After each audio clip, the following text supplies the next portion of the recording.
The voicemail was like a sledgehammer through glass. I stared at my phone, pulse racing, hands trembling. It couldn't be. Not after all this time. Marissa, hey, it's Declan.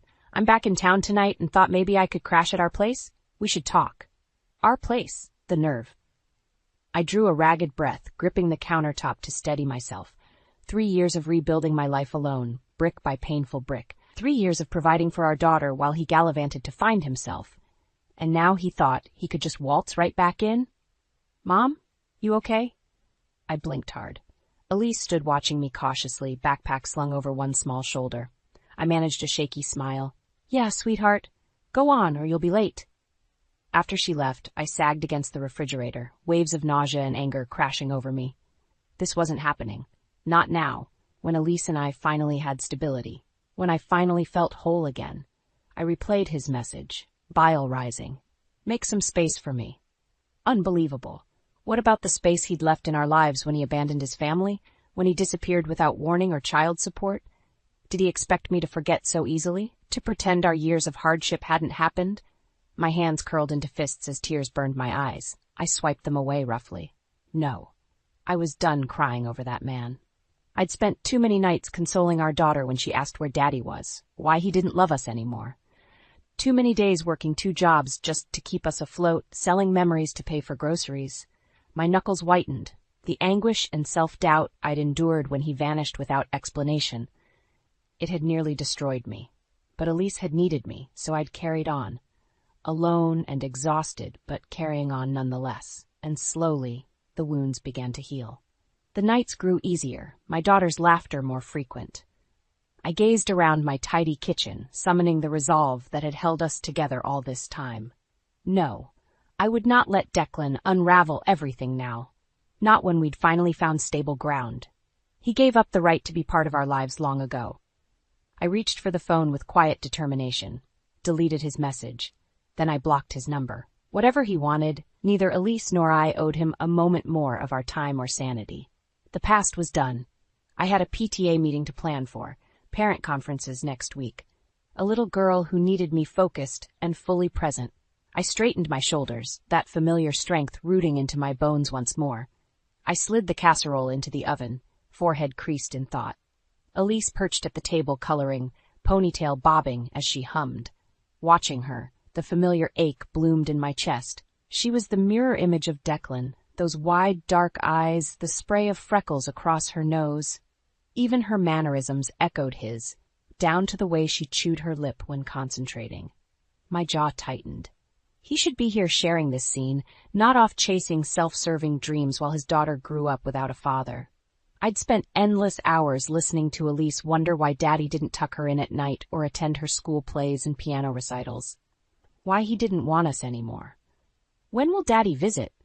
She'd asked endlessly those first bleak years, her small face etched with confusion. Doesn't he love me? And I could only gather her close, choking back angry tears as I whispered platitudes and smoothed her hair. Because how could I explain that her beloved father had thrown us aside without warning, that he'd left us drowning under a tidal wave of bills, our accounts bone dry? I still recalled removing her from ballet class in tears because the payments had become impossible. The shame and despair of those days haunted me. Yet despite it all, Elise's innocent faith in Declan persisted. Night after night, she'd gaze at the stars making fervent wishes for his return. My heart fractured a little more with each tiny prayer. And now here he was, waltzing back as if no time had passed, acting as if he deserved access to our lives. I gritted my teeth, fury and bitterness roiling through me.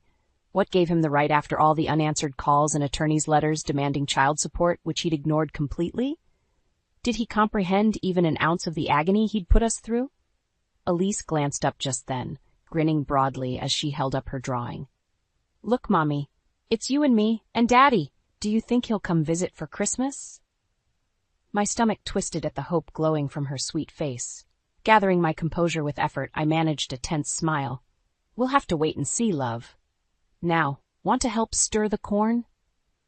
As she trailed behind me eagerly to the stove, I squared my shoulders with quiet resolve. Declan may believe he could resurrect his role as husband and father on a whim, but I would not stand by and let him trample our healing hearts again. I woke with a start, momentarily confused by the pre-dawn light filtering through the blinds. Then the memories came flooding back. Declan's message. His audacity after all this time. I groaned, scrubbing at my gritty eyes with the heels of my hands. Despite my exhaustion, sleep had eluded me most of the night. My mind kept voice conjuring emotions I thought I'd firmly buried. Anger. Disbelief. The sting of that old betrayal. Sometime near dawn, I must have finally drifted off, too spent for my churning thoughts to keep at bay any longer.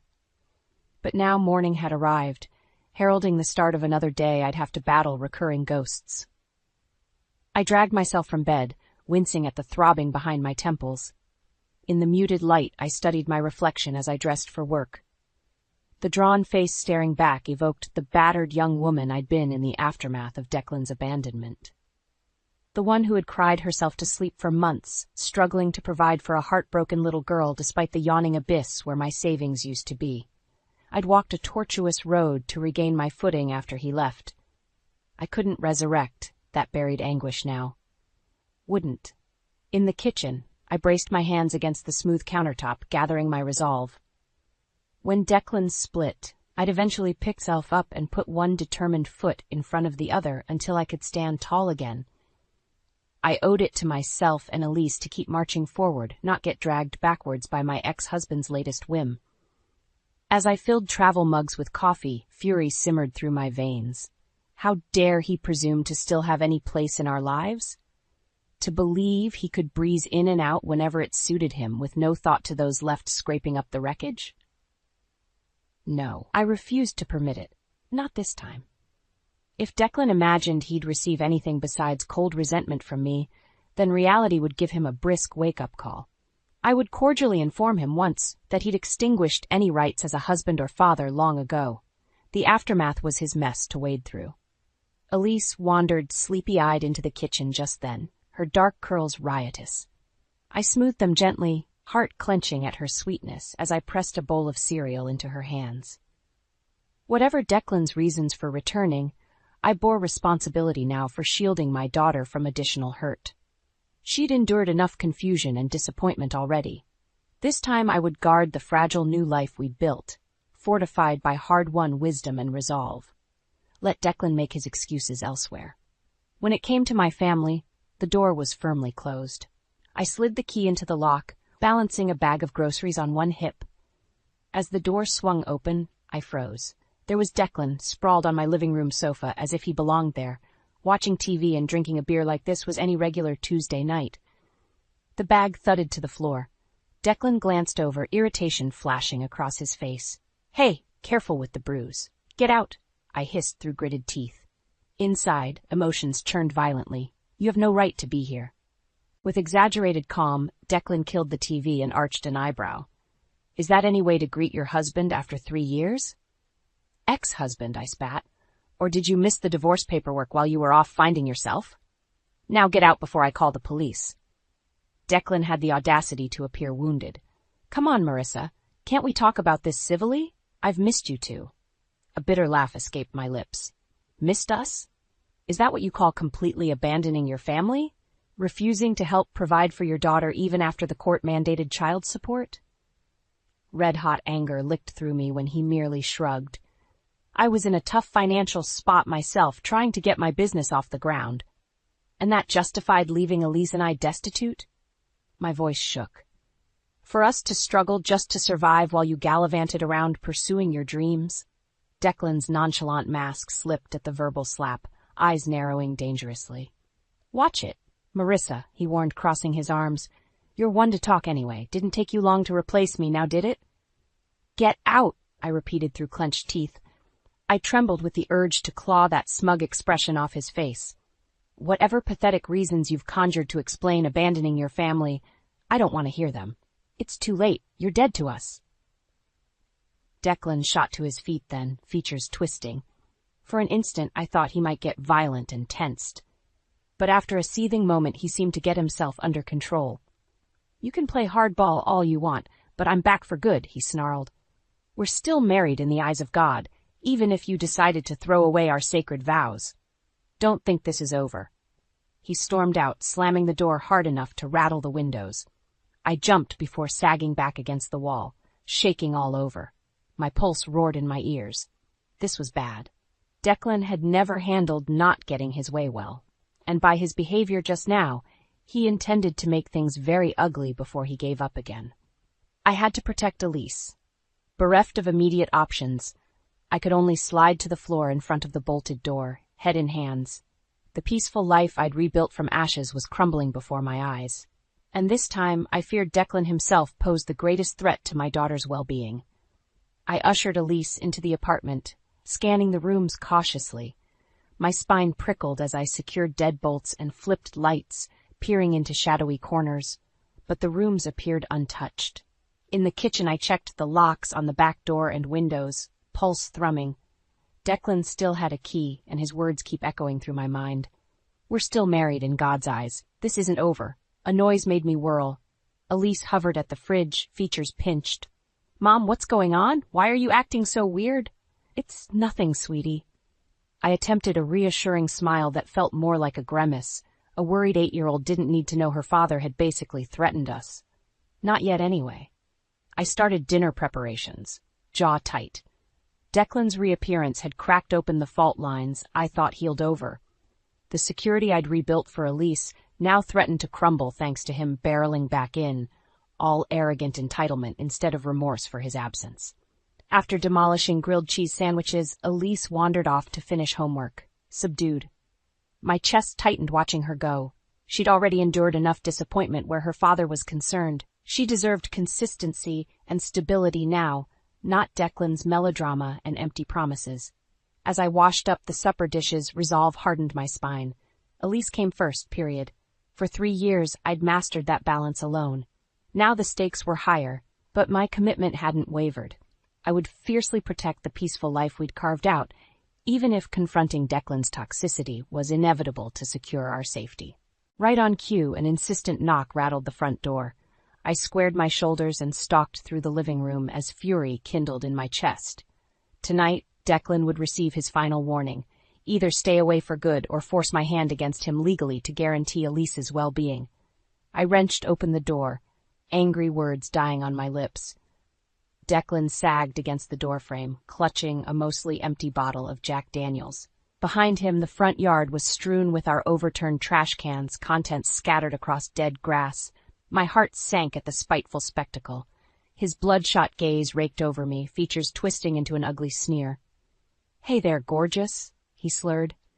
"Gonna invite your husband in for a drink?" His cackling laughter raised the hair on my arms. Disgust and alarm warred through me at his deteriorated state. Declan had always been a mean drunk, but this went beyond rational behavior. Had his years away unraveled him completely? Over his hulking shoulder, I registered our elderly neighbor, Mrs. Tavers, peering wide-eyed from her cracked door down the hall. Heart in my throat, I blocked Declan's lurching entry with my shoulder. "You need to leave," I warned sharply. "Now, before I call the police." His hand shot out, shoving me hard. I stumbled backwards with a gasp as he bowled his way inside, bottle dangling from one fist. Mrs. Tavers hastily shut her door. Declan invaded my space, liquor fumes and unhinged fury burning from him. "Get Elise. We're going home." I retreated slowly toward the kitchen, pulse thundering. No way would I let this monster near my daughter tonight. The baseball bat still leaned just inside the pantry. If persuasion failed, I knew with sudden cool clarity I would use it without hesitation. "Get back," I warned, fingers wrapped tightly around the bat's handle. Declan blinked slowly, swaying, his lip curled when he registered the weapon. "Gonna take a swing at me, Riss? Didn't peg you as the violent type." I angled my chin defiantly. "I'll do what it takes to protect my daughter. Now leave." His mocking grin faded. Belligerence hardened his eyes. "I told you we're going home. As a family." He took a threatening step forward. Outrage spiked through me. "We stopped being a family when you abandoned us." Declan roared and hurled the Jack Daniels bottle. I ducked instinctively and it exploded against the wall, amber liquid raining down. "Don't you dare speak to me that way," he bellowed, spraying spittle. "Ungrateful after everything I did for you." He lunged then. I swung wildly with the bat, the hollow thwack of solid wood connecting with flesh and bone echoing through the chaotic room. Declan stumbled sideways with a garbled shout, crashing into the upended kitchen table. Chest heaving, I clutched the bat in trembling hands. Sick adrenaline flooded my system at having struck him. But the darkened glint in Declan's eyes as he dragged himself upright spurred only stark purpose: protect Elise at all costs. I darted into the hallway, intent on barricading us in my bedroom. But Elise stood frozen outside her room, features white with shock above the rumpled unicorn tee she still hadn't outgrown. Behind me, Declan roared incoherently. "Get back inside," I urged her desperately. She remained rooted in place, tears rising. "Why is Daddy so angry? Why did you hit him?" Her small voice quavered with confusion and fear. I grabbed her shoulders, my own vision blurring fast. "Oh, baby, I'm sorry. Daddy isn't well right now. I had to get her to safety. Everything will be all right, but you need to." Enraged bellowing shredded the rest of my plea. Elise's eyes rounded in dismay a split second before I felt myself airborne. We crashed excruciatingly into the linen closet doors. My head ricocheted off unforgiving drywall and stars exploded across my vision. I slumped in dazed agony, ears ringing. Somewhere through the nauseating haze I heard Elise shrieking. I struggled to sit up, gaping through swelling eye sockets at Declan's hulking form stomping toward my cringing daughter. "No!" I choked out through the inferno raging inside my skull. Elise backpedaled swiftly into her room, but Declan caught her door before it slammed shut. I dragged my leaden body across the carpet, screaming her name. Declan reappeared, massive hand engulfing the back of Elise's neck as she sobbed wildly. "We're leaving!" He spat, face mottled and nose gushing crimson down his scruffy chin.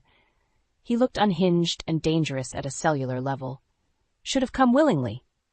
Through the neighbors shouting and Elise hysterical pleas for me, icy resolve solidified, eclipsing everything else.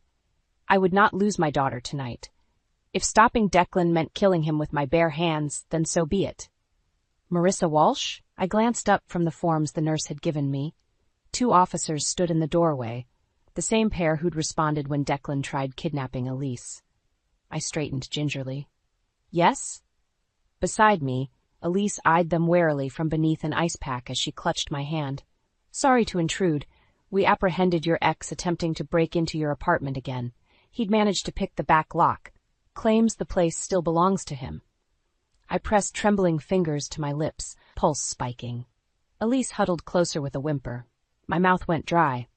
"What happens now?" The officers traded looks. "Unfortunately, since his name is still on the lease, we can't charge him with breaking and entering. But we brought him in for the outstanding warrant regarding the assault and attempted kidnapping incident."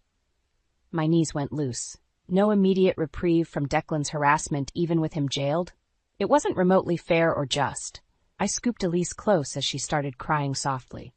The officers shifted, pained empathy plain on their faces. "We know it's not ideal," the younger one offered quietly, "but our hands are tied legally from keeping him away for good, unless—" His gaze cut to Elise's battered face and anger flashed across his youthful features. "Look, the judge set Declan's bail prohibitively high, and we notified CPS about your daughter's condition, plus the previous child support non-compliance." He hesitated. "I probably shouldn't say this, but we also conducted a thorough search of that apartment after arresting your ex. Let's just state that he won't be making bail anytime soon." A violent tremor ripped through me. Whatever contraband they'd uncovered didn't matter. Only guaranteeing Elise's safety from this monster counted now. I focused dully on the officers' solemn faces. "What should we do? Declan made threats about coming after us again. Can you stop him?" Their grave expressions reflected what I already knew deep down, that the legal system could only constrain someone like my ex-husband for so long. Sooner or later he'd charm his way free again, and next time he might successfully spirit Elise away forever. A bone-deep wariness engulfed me. I'd devoted years to painstakingly rebuilding security for my daughter after Declan's shattering betrayal. Now, despite police intervention and restraining orders, his abuse and manipulation still dominated our lives from behind bars. I tuned back in as the officers offered platitudes about changing the locks and extra patrols near our apartment until Declan's case went to trial. My fingers curled protectively through Elise's baby-fine hair, worthless stopgaps when dealing with a narcissist like my ex. As they left, I kissed Elise's damp cheek, voice unwavering. This ends now, baby girl. Let's go pack. I won't risk him finding us again. Leaving everything familiar behind meant nothing if it secured her safety. I would burn cities to ash first before letting Declan destroy Elise's life further. 6 months later. Name? I met the bored gaze of the station guard evenly. Marissa Walsh, and my daughter Elise. A flicker of interest crossed the woman's face. Message received. She remembered the high-profile case. Sign here. I'll buzz you in. Elise shifted nervously, confusion and curiosity playing across her delicate features beneath summer freckles as we were escorted inside. I gave her a gentle, reassuring squeeze. My heels clicked decisively across the grimy tile, syncing with the thunderous cadence of my pulse. Anticipation and simmering rage kindled with every step nearer to the secure visitation room. Declan's sentencing was today on multiple charges, from kidnapping to possession with intent to distribute. The fastidious search of our old apartment had unveiled a cornucopia of illicit substances and dealings. The officers who'd tipped me off about the contraband discoveries had advised us not to attend the trial given the volatility. But I needed closure.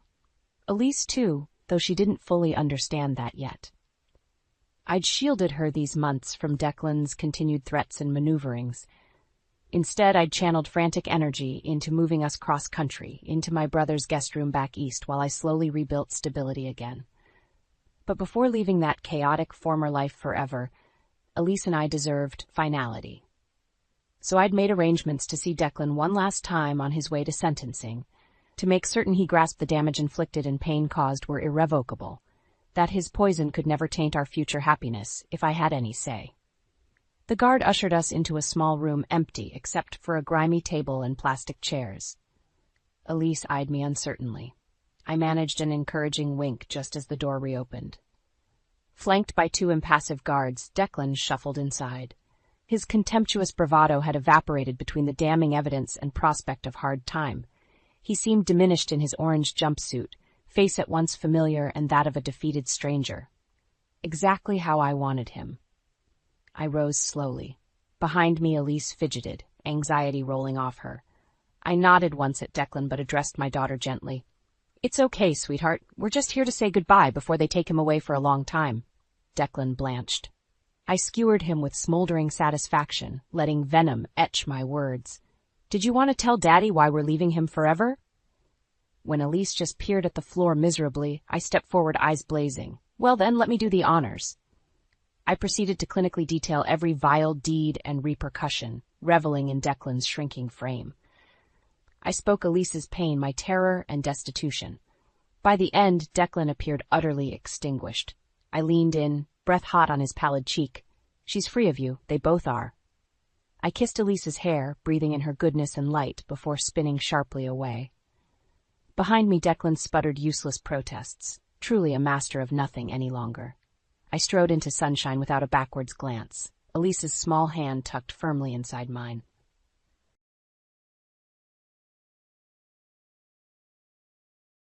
I'd like to have my baby in my hometown. You're in the way, sis. So could you please leave soon? One day when I returned from work, my sister who had gotten married and moved out years ago was in my room.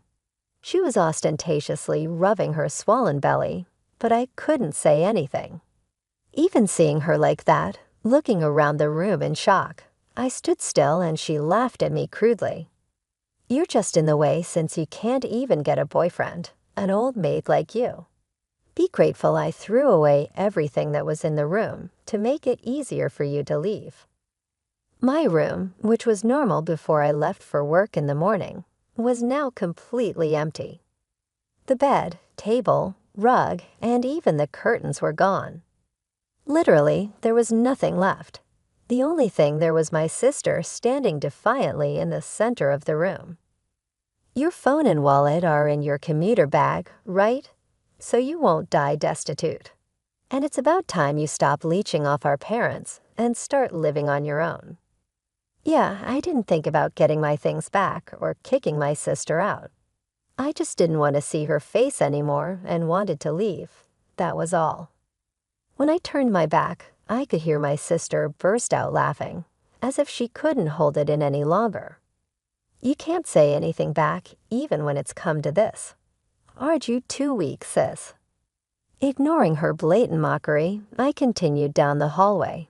My father was on the phone in the living room, and my mother was probably preparing dinner with the sound of my father's cheerful voice and my mother's humming behind me. I walked out the front door, taking in the night air.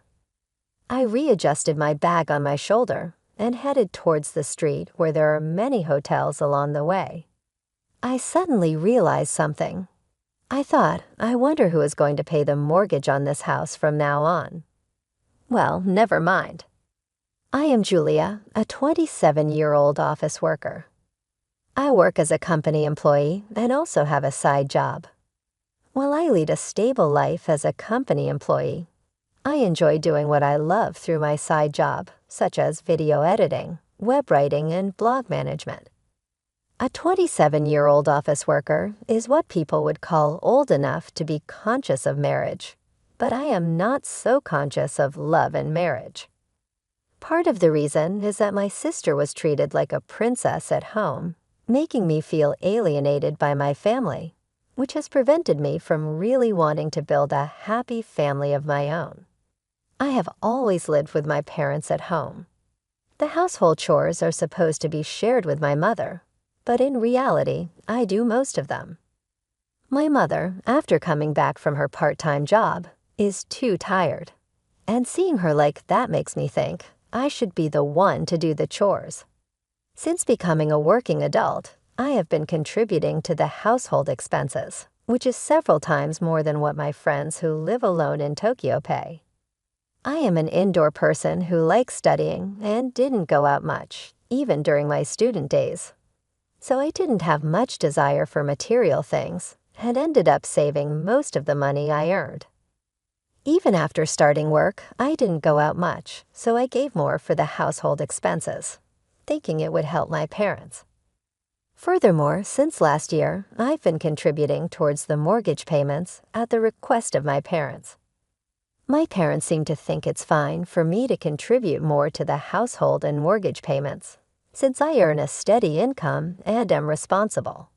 However, I feel they are not very interested in me because their attention has always been on my sister Kristen, who is a year younger than me. Kristen is outgoing and very active.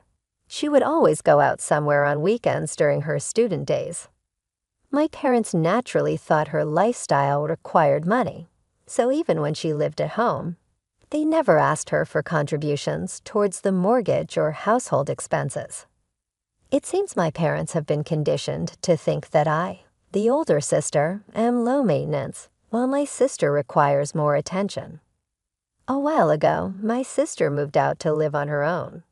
Her workplace wasn't far from our parents' home, and when I asked her why she decided to live alone, she said, I wanted to try living by myself. I want to go out at night and be able to invite my boyfriend over. The answer I had imagined was far from reality. I thought it was about wanting to make things easier for my parents or wanting to become independent. On the other hand, I had no intention of leaving my parents' house and thought it was natural to help each other out since we are a family living together, even if it meant contributing a bit more to the living expenses. Then after a while, when I went back home, my sister was waiting for me. Welcome back, sis. I'm getting married, and I will have a dinner party so both families can meet each other. Can you come to the party? She mentioned the party would be at a long-established restaurant in LA, and said make sure you wear proper clothes, not your usual plain ones. Otherwise, I'll be the one laughed at. Even though she said that I don't own any fancy clothes, I decided to attend in my usual suit. After all, this is the most respectful attire. I have my sister's fiancé seemed sincere and was a very nice young man. He gave a very good impression when he said, "Nice to meet you, sister-in-law." I look forward to getting along. I thought she had chosen a very good partner for herself. Perhaps with him, my sister might settle down a bit, I thought in a sisterly manner. Initially, the atmosphere was formal and tense between both families. But as alcohol was served, the formal tension gradually eased, and the conversation shifted to talking about children after marriage. Our eldest daughter, Julia, is almost 30 and still unmarried, without any plans to marry. So it looks like we'll only be able to see grandchildren from our younger daughter, Kristen. We're looking forward to it so much, my parents said. I want to have children right after getting married, maybe 3, she said, and the conversation became lively. Suddenly, I noticed my sister's husband had a forced smile, looking uncomfortable, as if the cheerful smile earlier was a lie. I felt he was also uncomfortable, just like me. I wished it would end soon. Since then, my parents started doting on my sister as an investment for their first grandchild. Whenever my sister said, "Eating this food is said to make it easier to get pregnant," they would immediately go buy it and tell Kristen to eat a lot. There might be a chance I can't get pregnant because of tight clothes, she said one day, and they went to a department store to buy a dress. If you visit this church, you'll be blessed with children, they said, and they even went on a trip together. My parents doing whatever my sister said was usual for me, so I didn't think much of it other than they're doing their usual thing.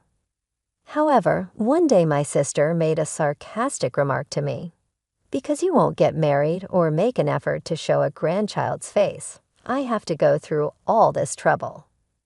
Must be nice being carefree and single. Aren't you planning to get married and move out soon? But with that plain face of yours, no man would come near you. You need a bit more sex appeal. Should I teach you how to do your makeup? She laughed. I was irritated by her words, but I knew arguing back would only lead to a hysterical fight and make things worse, so I chose to say nothing. My sister has always been confident that she is more loved by our parents than I am, and she often speaks to me in a strong tone. One day, my sister got pregnant. Even someone like her could be visited by the stork, I wondered. If she could truly become a mother, I thought of her husband. Maybe it'll be fine with him, my sister said. Since I'm pregnant, I don't want to cause trouble at work, and I want to focus on parenting and easily quit her job. However, her husband thought that parenting would be expensive, and being a full-time homemaker wasn't realistic on his salary. But my sister didn't listen to him and quit her job anyway. One day, when I returned from work, my room's door was slightly open. About 4 inches. I'm meticulous, so I never leave closets or drawers open, let alone the door. My parents wouldn't have entered to clean since I do all the cleaning myself. Nervously, I opened the door to my room and was shocked. There was nothing there.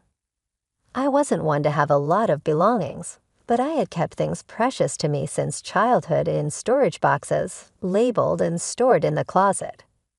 Gone were the electronic dictionary my parents bought me for my 10th birthday, the commuter pass case my grandparents gave me as a high school entrance gift, my diplomas, trophies, albums, even though they were old and worn out. They were precious to me.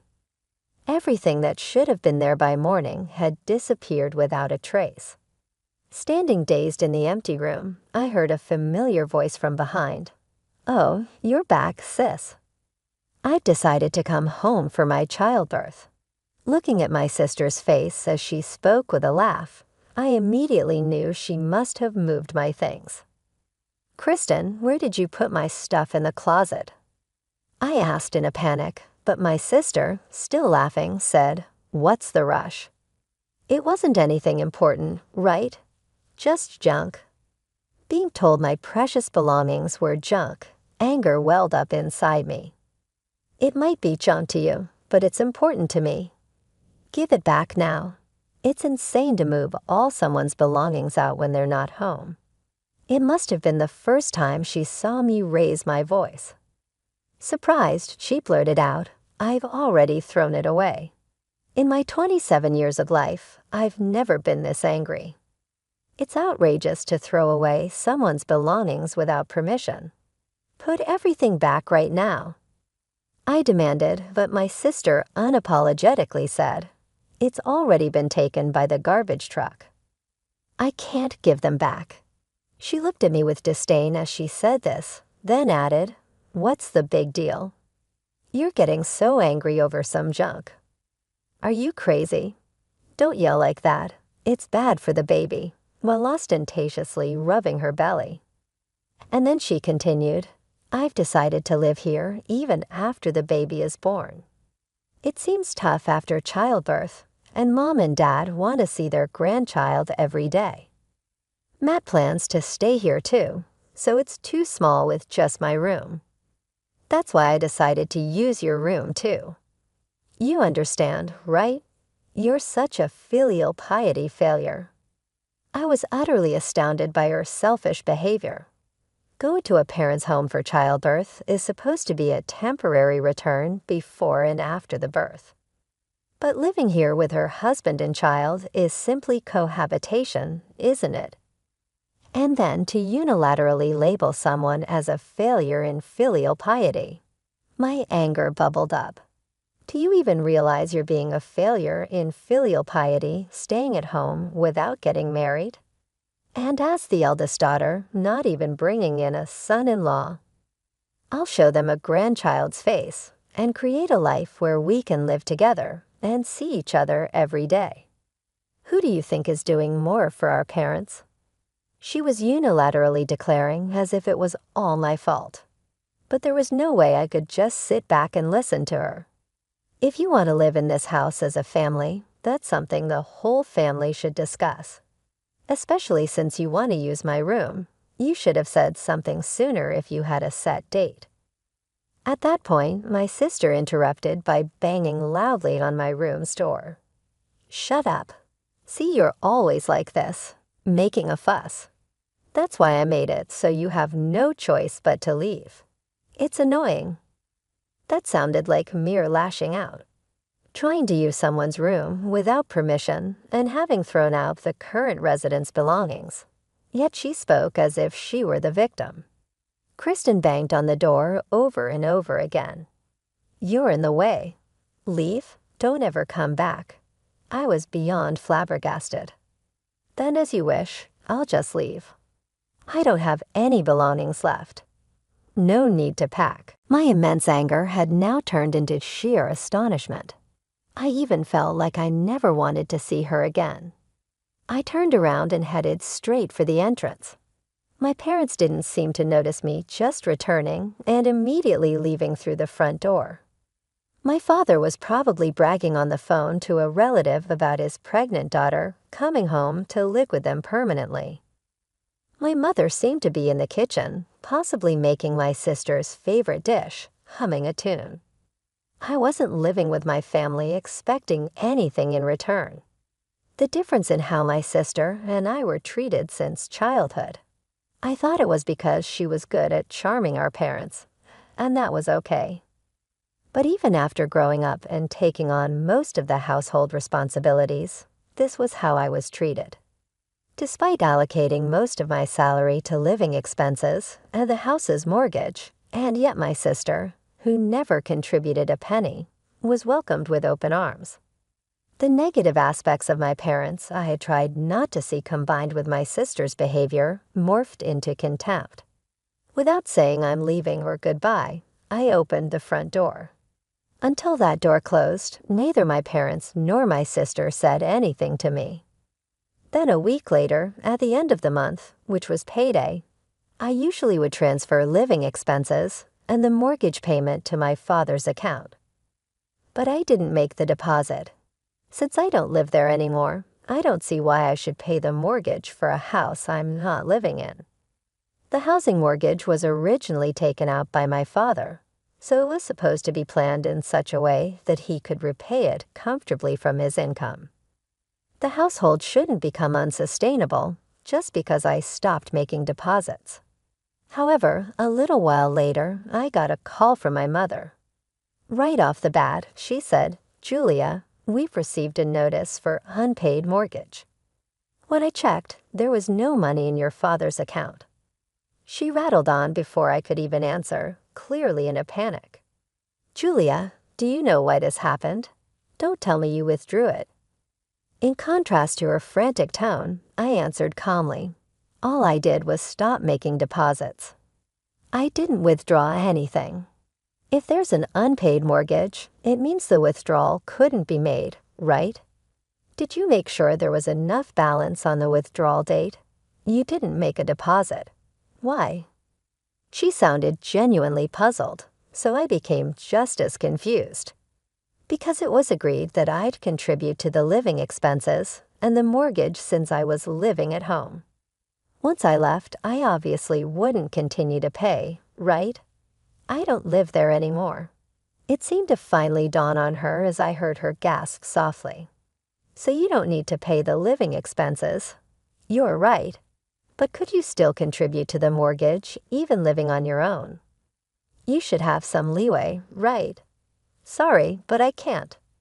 My current rent alone is $5,000. I'm stretched thin as it is, covering my own living costs, let alone paying for a mortgage on a house I'll never return to. $5,000? You're just an ordinary employee. How could you afford such a place? Hearing my mother's astonished voice, I sighed. That's the same amount I used to give home every month. Asking such a thing now, it's clear you never really cared about me.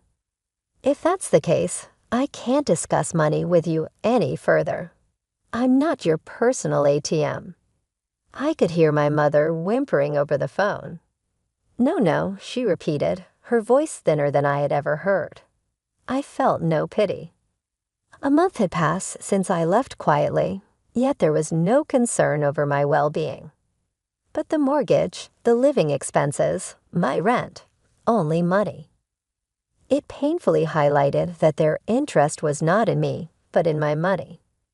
That's why I hadn't felt compelled to share that I was extensively freelancing online, making far more than my father's monthly salary. The house mortgage still has 15 years left, so I was depositing $5,000 every month, including savings. It seems my mother mistook it as my father's income, given his age and years of service.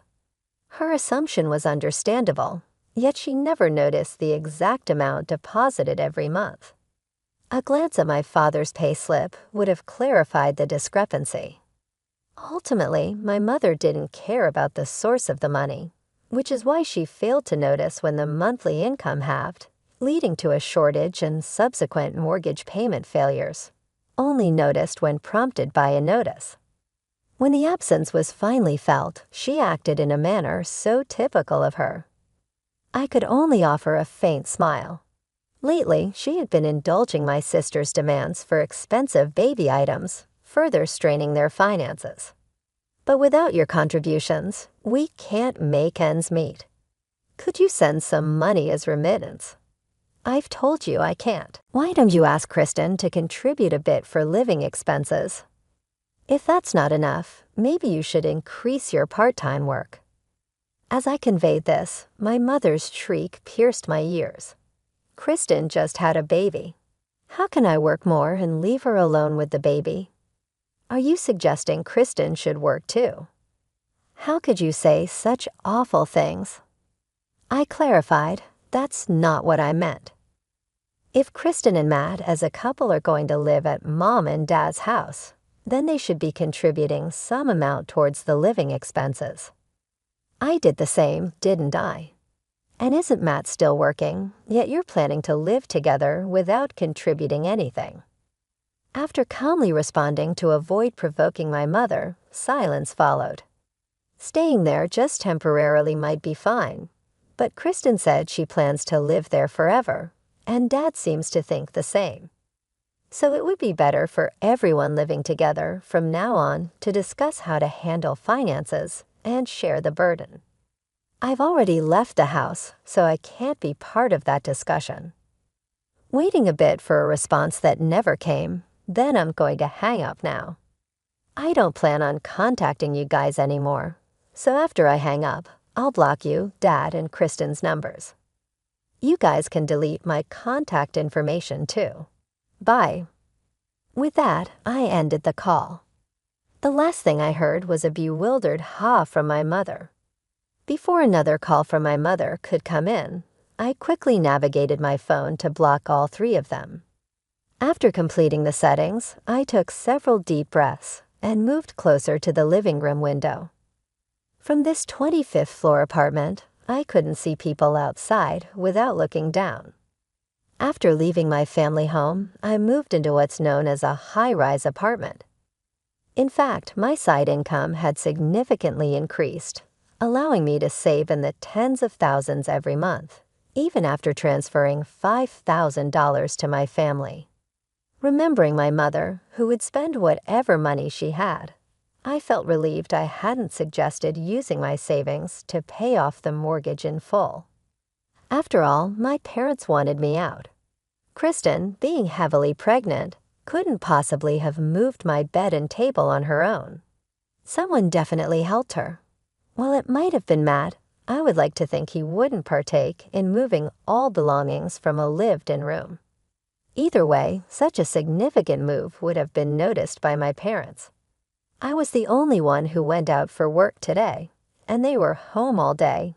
Yet they said nothing when I returned and ignored me, even as I was leaving. Whether they were persuaded by Kristen or not, it was clear my parents had a part in wanting me out. Feeling this betrayal, I decided then to give up everything and leave the house. Had I paid off the mortgage in full, the three of them would have lived comfortably in a spacious home. I could not allow that to happen, so I chose the high-rise apartment for my new home. I remember when we used to gather around the TV as a family, dreaming about living in such a place. My decision to live in a high-rise apartment out of spite turned out to be far more comfortable than expected. My chosen furniture, a space undisturbed by anyone, and the freedom to live off my earnings brought me immense satisfaction. Making my potentially struggling mother believe I was living in a luxurious home felt exhilarating. I may have bragged a bit too much about paying $5,000 in rent, but my mother never noticed. Moreover, getting along well with my neighbors on the same and adjacent floors was a delight. Contrary to my expectations of encountering boastful conversations about income or car ownership, everyone was humble, making for a pleasant living environment. 3 months later, my peaceful life was disrupted as I left the office. Kristen approached me from behind. "Sis, there's something I need to talk to you." Her lips trembled as she spoke, her appearance rougher than a year ago, likely due to childbirth and parenting, yet her charm remained, drawing attention from my colleagues and employees from other companies as they passed by. "Sorry, but I have plans afterward." "If it's about the house, talk to Mom." I attempted to gently remove Kristen's hand. Her eyes began to well up with tears, on the verge of crying, drawing some cold stares from the people around. It would be troublesome to be seen as heartless for rejecting her harshly in public. Reluctantly, I faced Kristen and suggested heading to a cafe near the station, to which she happily agreed. "Actually, I've been having an affair. Matt found out, and now he wants a divorce." This was the statement she blurted out the moment we sat down in the cafe. It felt like something out of a drama. He had the baby's DNA tested without my knowledge. It turns out Matt isn't the father. He's furious and talking about divorce. Kristen spoke in a hushed tone, aware of the sensitivity of the topic. I didn't understand all he said, but he's refusing to give us any money, insisting on suing for compensation. "You're wealthy, right? Please do something. Perhaps this is what it means to be utterly speechless." My sister cheated, so it's natural she would be sued for compensation. And of course, no one would want to pay child support for a child that isn't theirs. I couldn't comprehend the nerve of my sister coming to me for a solution. "Why don't you ask the person you cheated with to pay the compensation to you?" I suggested. "I can't do that. It was just a fling because I found him attractive." After a few dates and finding out about the baby, I cut ties, she replied. I thought Matt would forgive me. It seemed she underestimated her own husband to a remarkable extent. Though I knew my sister was selfish, I was astonished to see she treated even her loved ones this way. Then Matt didn't forgive me at all. Instead, he said he's been hating how I acted like a princess all along, and that the pressure from our parents to have children was unbearable, terrible, isn't it? Even being blamed like this, my sister still finds a way to play the victim. I can't pay the compensation, and Mom and Dad say they have no money. So you have to pay it. Julia, she naively assumed it was a given that I would pay, just like she thought it was okay to throw out all my belongings, labeling them junk. I was profoundly disgusted by her sense of entitlement, that someone would always bail her out.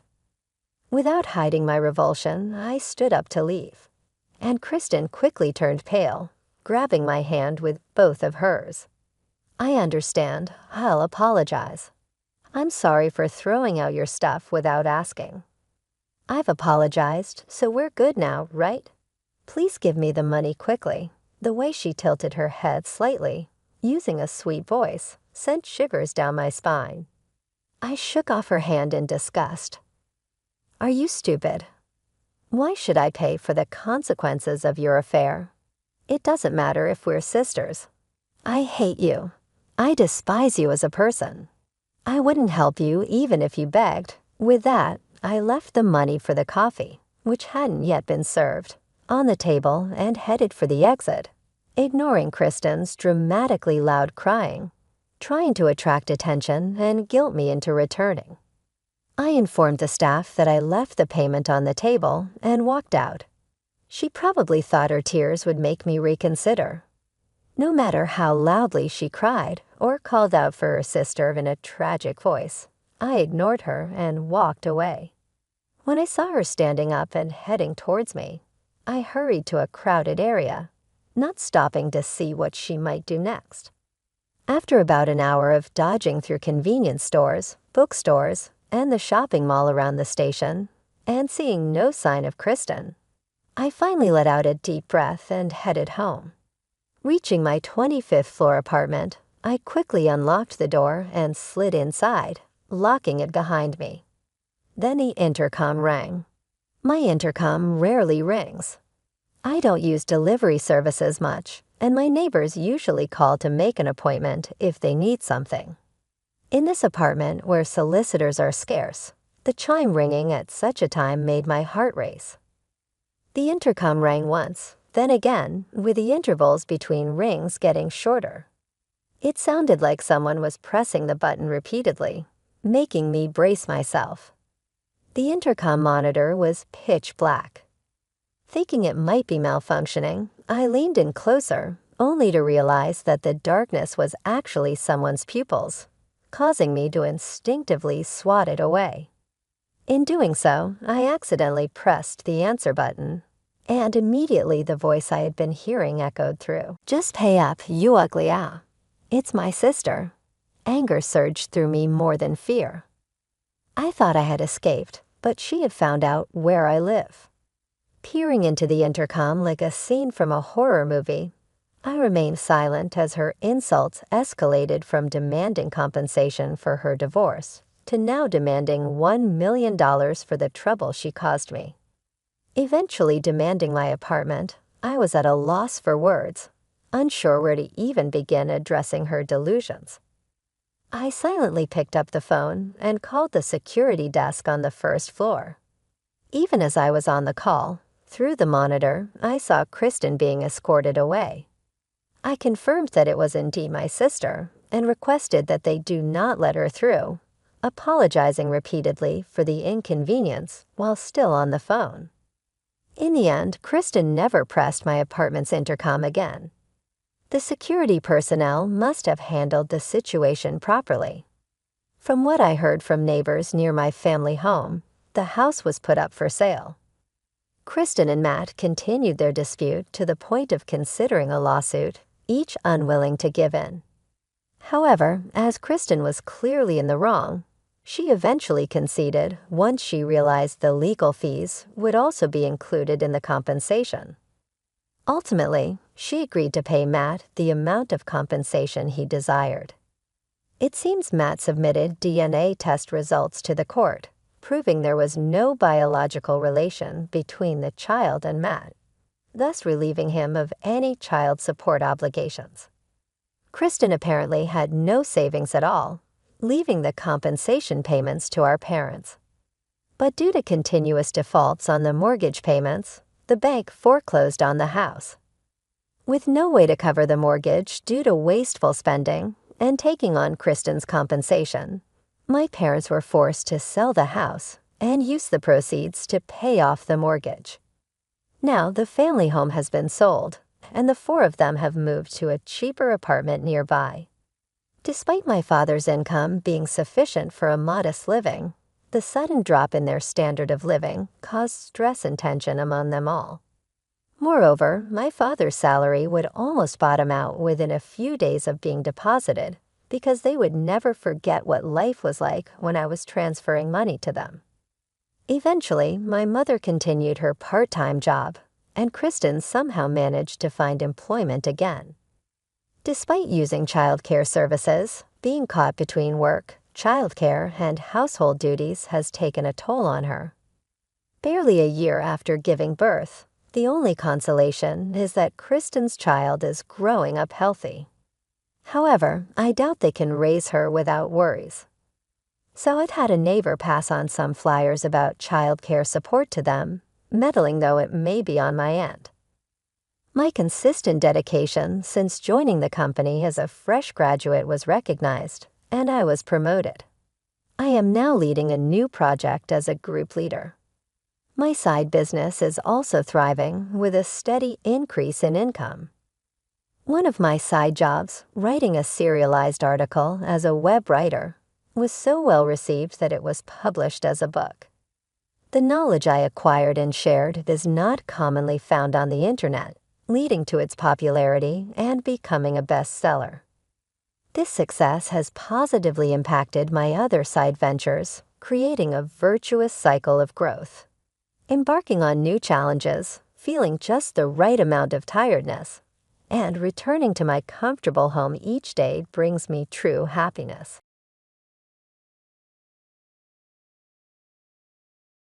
Hello, my name is Mary, and I'm 42 years old. I've been married to my husband, Charles, for a decade. We initially worked together, but now we are employed at different branches of our company. Charles is known for his responsible attitude at work and is quite popular among his colleagues. He's confident and ambitious, always striving to present a strong image. In contrast, I tend to be quieter and less conspicuous, which made it all the more surprising when Charles, with his dynamic personality, took an interest in me. After 3 years of dating, he proposed to me with a lavish bouquet of roses, making me feel deeply cherished. I accepted without hesitation, eagerly anticipating our life together. However, Charles soon revealed a twist in our plans. He wanted us to live with his parents. I was hesitant about this arrangement, but he convinced me, assuring me that his parents were welcoming and excited about our joint living situation. Reluctantly, I agreed. For the past 8 years, I've resided with my in-laws in what was once solely my husband's home, an arrangement I hadn't anticipated when I imagined married life. My days begin early, often with my mother-in-law critiquing minor things, such as how I clean the front door. Despite my efforts to prepare breakfast for the whole family, her incessant complaints persist. As she departs for work, leaving me to hurriedly rectify any issues, I feel reduced to mere house help. This routine involves waking up at 6:00 a.m. to manage household chores and cooking, despite my mother-in-law being at home all day and not contributing. After a long day at my job, I return home to prepare dinner. By bedtime, I'm so exhausted that I fall asleep immediately. This relentless cycle leaves me constantly worn out and stressed, while my mother-in-law relaxes in the living room, enjoying the breakfast I made. She reminds me to maintain cleanliness so that the neighbors will hold a good opinion of us. Despite the ongoing challenges and the lack of support from my husband in these domestic conflicts, this repetitive cycle seems unending. My father-in-law tends to ignore the mistreatment I face, burying himself in his newspaper, seemingly oblivious to the tension. Ever since I moved in with my husband's family, the relentless stress has taken a severe toll on me.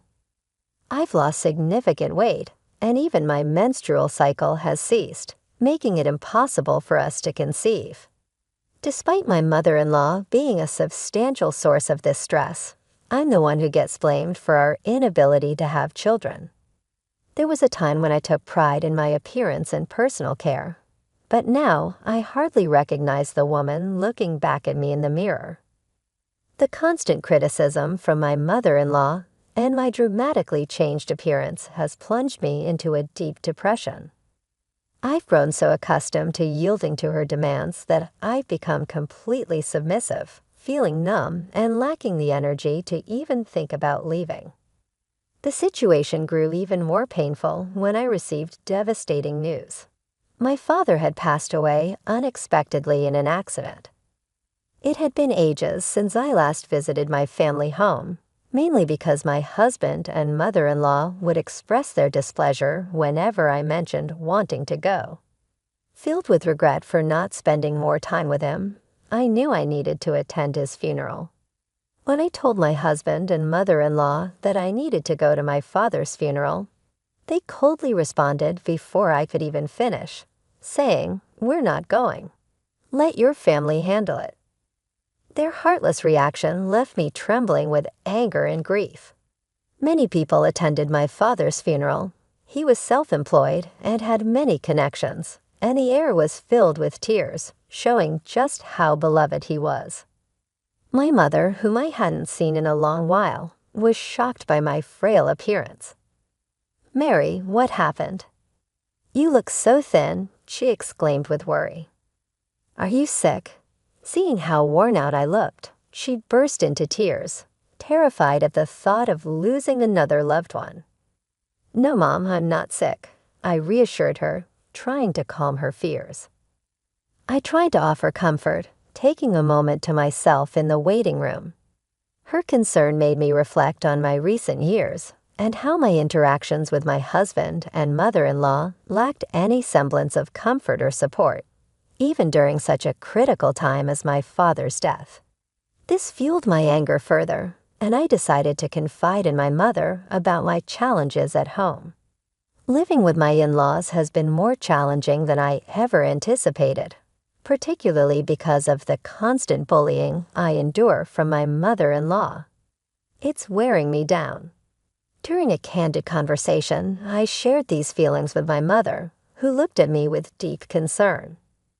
"I'm glad you're not physically ill, but this doesn't make me feel any better." "Is this why you haven't been visiting?" she asked.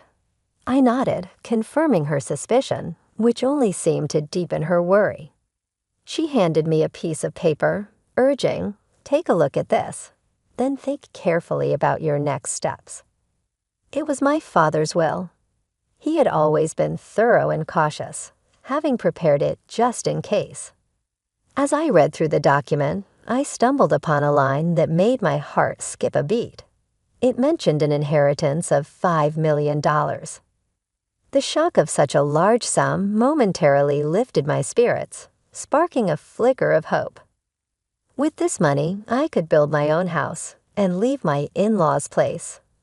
I thought to myself, the idea filling me with a sudden rush of excitement and relief. Back at the in-laws' house, I continued with my usual household chores, but now with plans brewing in my mind. I found the house got messier on days when I was preoccupied with my dreams of independence. No one else seemed inclined to pick up the slack. As I went about my tasks, thoughts of the inherited $5 million were a constant distraction. Despite the tense atmosphere at home, my desire to stay with my husband, Charles, remained strong. So one evening after his parents had retired for the night, and it was just the two of us, I decided it was time for an open conversation. "There's something I need to talk about," I began, breaking the silence. Charles looked at me, an expectant expression on his face. "It's about my father. I've come into an inheritance," I disclosed. "Oh, how much?" Charles asked, a note of curiosity in his voice. "It's $5 million, I revealed. Charles' eyes widened, a mixture of surprise and excitement evident on his face. "He left you that much?" "That's incredibly generous," he commented, then paused, his tone shifting as he added, "We should discuss how we might use this money." I felt a surge of relief that Charles seemed receptive, and I was ready to broach the main issue at hand. This was the moment I had been waiting for to discuss our future and the possibility of moving out from under the oppressive shadow of my in-laws. But before I could voice my ideas about using the inheritance to build our own home, Charles interjected with a shocking suggestion. "We need to transfer that money to my mom's bank account right away," he declared. I was stunned, thinking he must be joking. "Why would we do that?" "The inheritance is mine, so it wouldn't be right to give it to your mom," I responded with a laugh, hoping he was just teasing. Charles's reaction was immediate and fierce as he slammed his hand on the table. "What are you talking about?" "A wife's money belongs to her mother-in-law," he exclaimed. His words were so outlandish that I struggled to believe he was serious. His stern expression said to chill through me. "I'm sorry, but I don't understand," I replied, bewildered. All I wanted was to suggest that we build a house for ourselves, but Charles wouldn't let me speak further. He kept insisting that my inheritance should be claimed for his mother. That night, I was too shocked to sleep. The next morning, while I was making breakfast, Charles and my mother-in-law confronted me with angry expressions. "Mary, I heard about it. You inherited $5 million, and you said you won't give it to me. Who do you think you are?" My mother-in-law demanded, her voice filled with indignation. Already aware of the inheritance through Charles, my mother-in-law was adamant. "Stop arguing and transfer it to my parents' account now." "A daughter-in-law's money is our money," she asserted. Their intent to seize the inheritance at any cost was unmistakable, and no matter how much I objected, they continued to pressure me. Eventually, I fell silent. That's when Charles produced a piece of paper. "You're getting carried away because you've come into some money. I'm the one who's been supporting you. If you don't change your attitude, it's divorce," he threatened. The paper he held was a divorce form already signed by him. As I took the divorce form from Charles, a rush of memories overwhelmed me. I realized that throughout our marriage, I had never really received any financial support from him or his family. I had been contributing equally to our living expenses, and yet all the household chores fell squarely on my shoulders, despite my tireless efforts. They had consistently treated me poorly. Now they were even trying to claim my father's money. The pressure to relinquish my father's inheritance if I stayed was immense, but being told to leave suddenly seemed like a chance for a new beginning. Holding the divorce papers, I realized I had the power to shape my future. I vowed never to surrender my father's legacy and made up my mind. After a long day at work, I returned to my parents' house. "I'm home," I called out. "Welcome back," my mother greeted me with a warm smile, despite my exhaustion. A home-cooked meal awaited me on the table. It had been ages since I had enjoyed a meal prepared by someone else. With each bite of the delicious food, tears of gratitude welled up in my eyes. "Did you tell your husband about the inheritance?" my mother inquired. "Yes, and it caused quite a stir," I replied, recounting the demands my husband and mother-in-law had made. My mother listened speechless at this shocking revelation. The inheritance belongs to you, and you alone should decide your future. She comforted me gently as I cried. After being cared for at my parents' home for a week, I decided it was time to return to my in-laws' house armed with a renewed sense of strength. Well, I'm heading back now. Take care, I said confidently, no longer afraid to face the challenges there. As soon as I returned, my husband and mother-in-law confronted me with stern expressions and crossed arms. Have you reflected on your behavior? They demanded. Yes, I apologize. Please allow me to stay in this house again. I offered, my apology more strategic than sincere. My mother-in-law's face lit up with anticipation. Well then, hand over the inheritance quickly, she demanded. The inheritance process is taking longer than expected. I haven't received it yet. It's a complex procedure, so it might take another 7 months or so, I explained, buying myself some time. 7 months? That long? My mother-in-law's disappointment was evident. Well, fine, she reluctantly accepted. Both my mother-in-law and husband appeared satisfied, thinking their plan was still on track. Unaware of my resolve to chart my own course, despite their demands, I didn't hand over the inheritance. However, they continued to nag me about spending a week at my parents' house. You're neglecting your duties as a wife. The house is a mess. Clean it up quickly, they insisted. The state of disarray and unhygienic conditions at my in-laws' house after just a week was almost impressive. Previously, such chaos would have deeply upset me, but now it didn't bother me in the slightest. I simply carried out my mother-in-law's commands without letting it affect me emotionally. It's my birthday, so I'll be leaving. Make sure to keep the house clean, my mother-in-law announced as she always went on a trip to celebrate. Naturally, I wasn't invited. By the way, have you received the inheritance yet?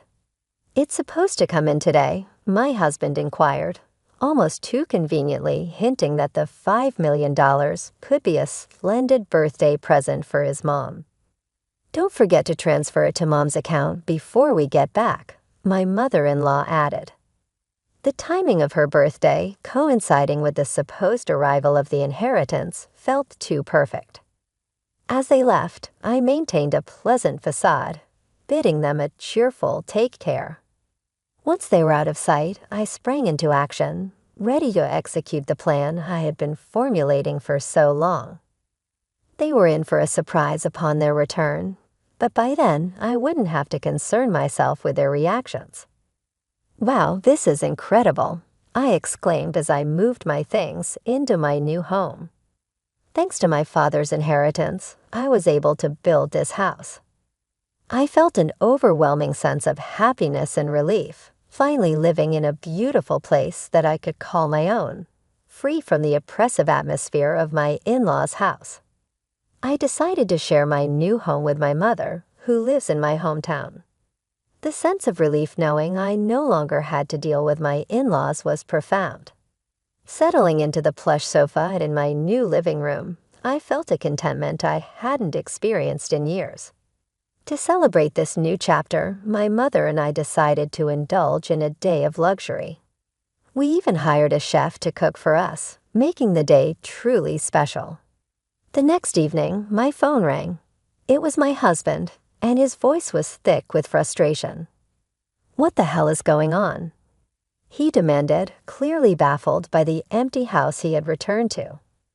I won't be coming back there. Goodbye, I stated firmly, hoping to end the conversation without further ado. But then my mother-in-law's angry voice burst through the phone. What are you doing? Where are you now? She demanded. You asked me to clean the house, so I packed up my belongings, I replied calmly, maintaining my composure despite her agitation. That's not a funny joke. Plus, you didn't transfer the inheritance. How many times do I have to tell you that my daughter-in-law's money is mine? She shouted. I'm single, you know, I retorted, my patience wearing thin. Suddenly, my yelling mother-in-law fell silent. Single? She echoed, confused. Well, I'm divorced. I was handed a divorce paper, so I submitted it. I'm a stranger to you now. Goodbye, I said and ended the call abruptly. I couldn't help but chuckle, imagining the stunned expression on my mother-in-law's face. The freedom from that oppressive family brought a huge sense of relief. In the days that followed, I received numerous calls from my ex-husband. Whenever I had some free time, I deliberately answered the phone and calmly ignored the insults hurled by my ex-husband and ex-mother-in-law. I made sure to record all these calls. With the recordings in hand, I decided to seek advice from the police. Harassment from an ex-husband is unfortunately common, and I was determined to take every precaution to ensure my safety and peace of mind in my new life. Addressing harassment early is crucial to prevent it from escalating. Thankfully, when I approached the police with my concerns, they acted promptly and visited my ex-husband's family.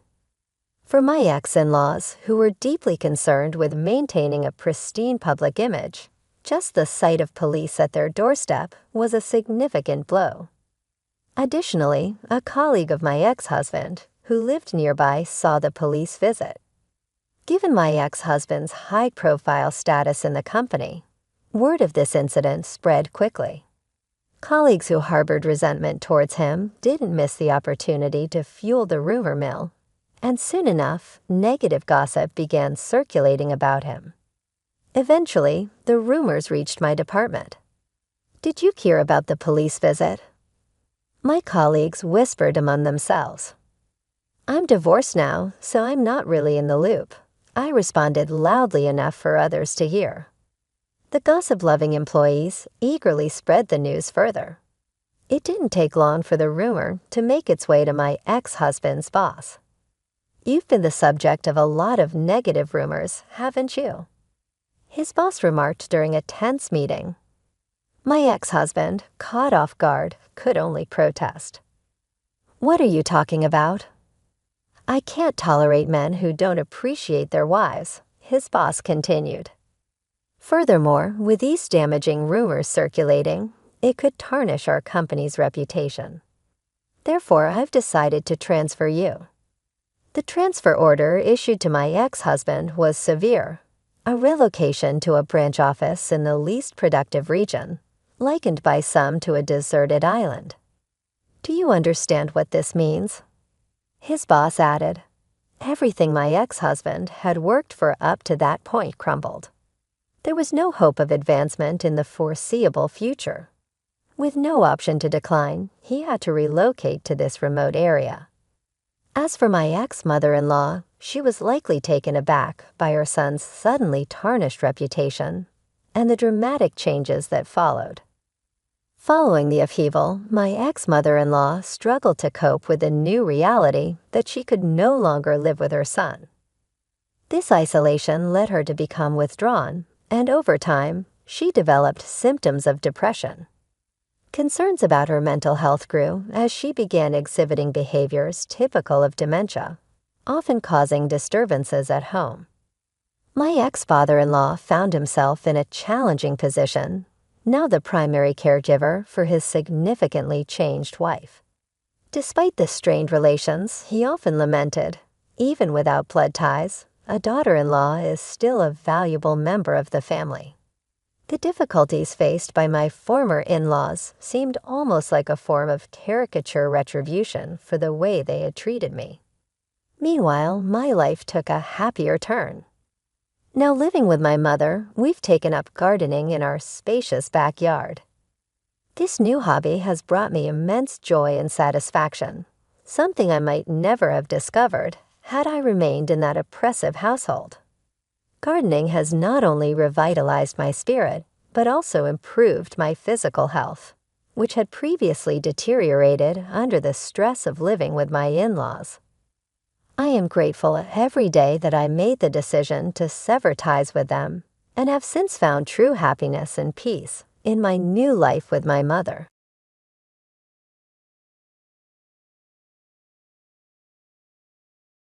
Hello, my name is Emma Christine, a 44-year-old housewife who found herself in a challenging situation after 32 years of marriage to her husband Larry, a relationship that had remained childless and was characterized more by routine than companionship. Things had taken a stark turn. The marriage had slowly disintegrated into a state where mutual support and affection were missing. Despite Emma's initial belief in their partnership being supportive and complementary, one day, after filing for divorce, and amid the painful process of dividing their assets, Emma decided to claim the house.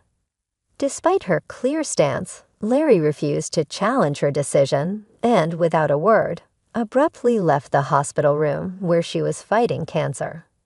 His indifference to her pleas for him to stay or engage in a meaningful conversation highlighted the deep rift between them. Feeling abandoned in her time of need, Emma was enveloped by loneliness. However, as her illness battled on, the resentment and pain that had lingered in her heart began to fade.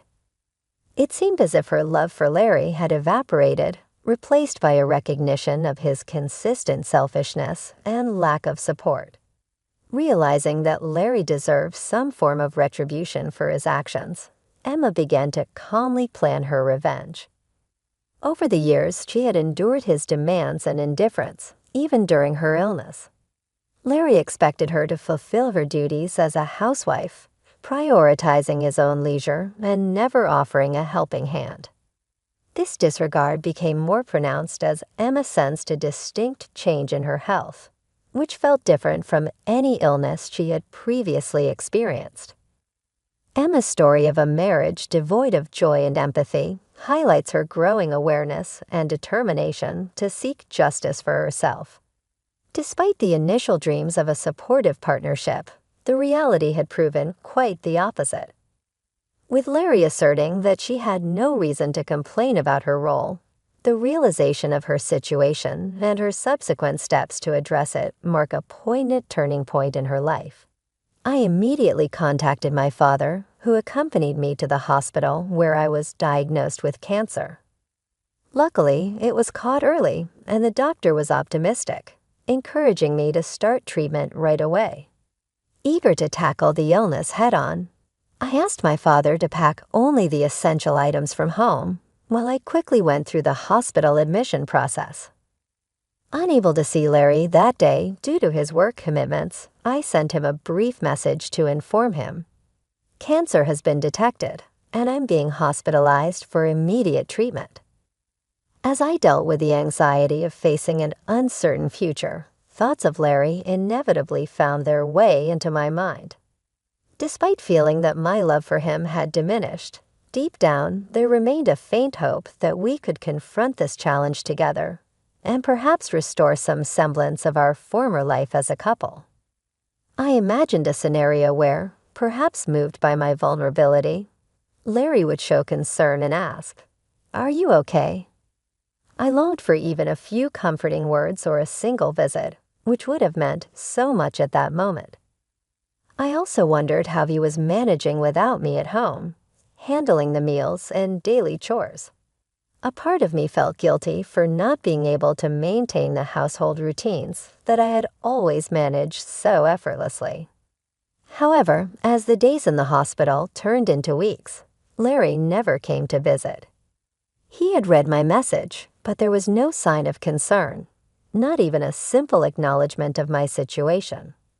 His indifference, especially at a time when I was facing such a serious illness, deeply hurt me and highlighted the stark reality of our relationship. Confronted with this painful truth, I decided to let go of any expectations from Larry. With a renewed focus, I braced myself for the tough road ahead in my fight against cancer. The treatment was intense and filled with pain and discomfort.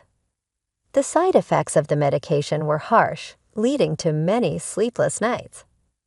During these challenging times, there were moments when I considered giving up and letting my weakening body succumb to the disease.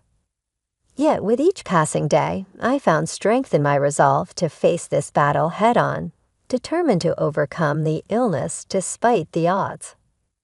Though laden with hardship, this journey slowly transformed my perspective, teaching me resilience and the importance of self-reliance in the face of adversity. Every time I felt overwhelmed by my illness, the encouraging words from my parents, who reassured me that I was doing well and that things would improve, gave me the strength to persevere. Then on a day when I felt particularly weak, lying in bed and staring blankly at the ceiling, the door to my room swung open unexpectedly. It wasn't a scheduled visit day for my parents, and I was curious about who it could be. As I turned my head, the visitor's identity became clear. It was Larry. I wondered if he had come out of genuine concern for my condition. As he looked at my gaunt face and hollow cheeks, a whirlwind of emotions rendered me speechless. I feared whether this sight of me would make him despise me even more. Without any show of empathy, Larry sat down on a chair next to my bed, stared at me, and laughed. "So this is how bad one can look with cancer, huh? You don't even look like a woman anymore." His words felt like a sharp drain of blood from my face.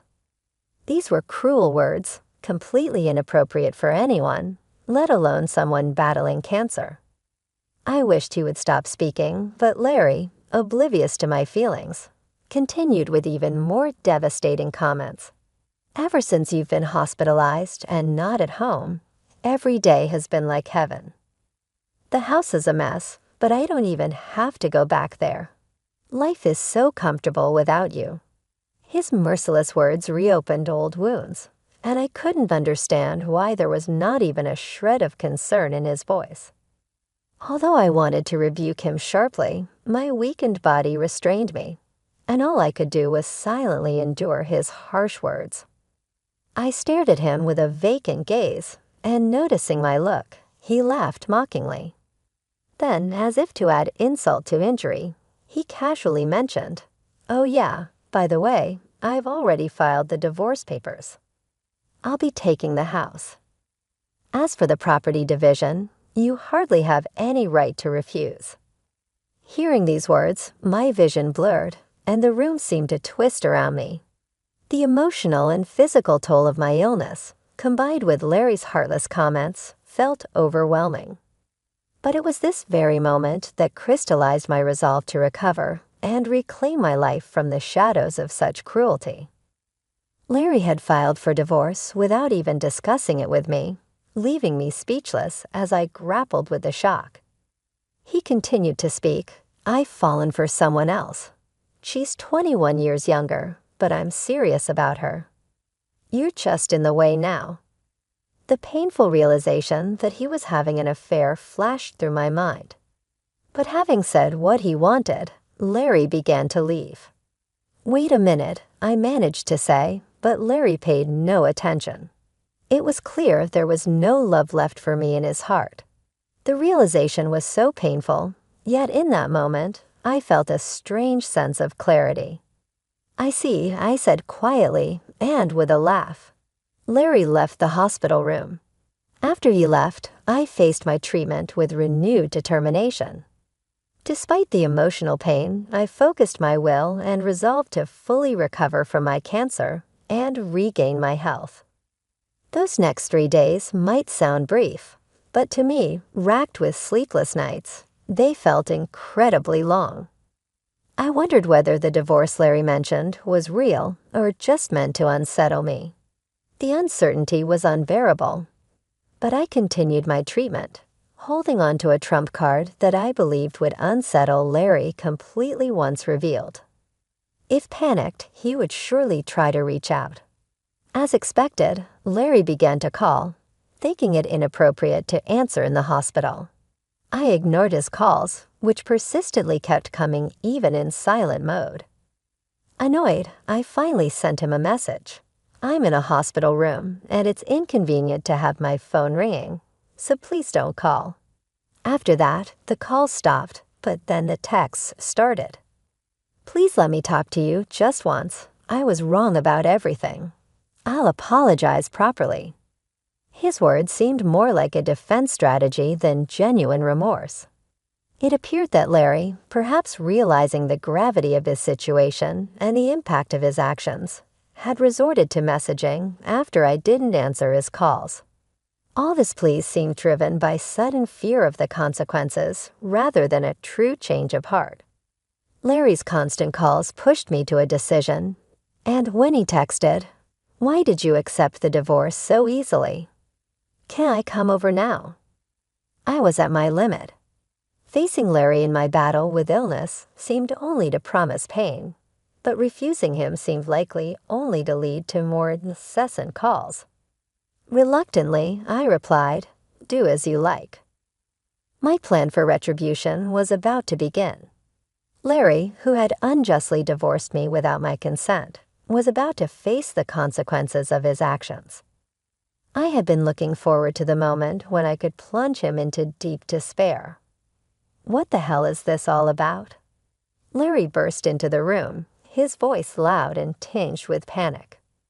To anyone else, his reaction might seem excessive, but under the circumstances, his agitation was understandable. I had kept a critical secret from him, and now the decisive moment had come. "I had no idea you had assets worth $15 million.